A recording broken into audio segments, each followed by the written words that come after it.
বিশ্বনবীকে special surprise দেওয়ার জন্য আল্লাহ প্ল্যান করলেন। জিব্রাইল ডেকে বললেন, ও জিব্রাইল, আমার পেয়ারা নবীকে স্পেশাল সারপ্রাইজ দিব, কিন্তু এই সারপ্রাইজের গিফটটা তোমার হাত দিয়ে আমি দিতে চাই না। আমার পেয়ারা নবীকে দুনিয়া থেকে টান দিয়ে আমার আরশের উপরে নিয়ে আসো। টাইমের স্পিডকে আল্লাহ থামিয়ে দিলেন। মক্কা থেকে উঠিয়ে বিশ্বনবীকে এক মরুভূমিতে রাখা হলো রাতে। বললেন দোয়া করেন।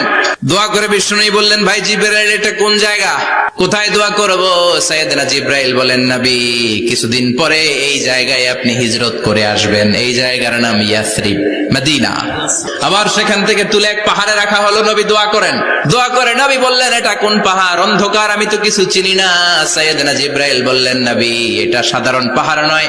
এই পাহাড়ের কথা আল্লাহ কোরআনে বলেছেন। এই পাহাড়ের কসম আল্লাহ কোরআনে খেয়েছেন।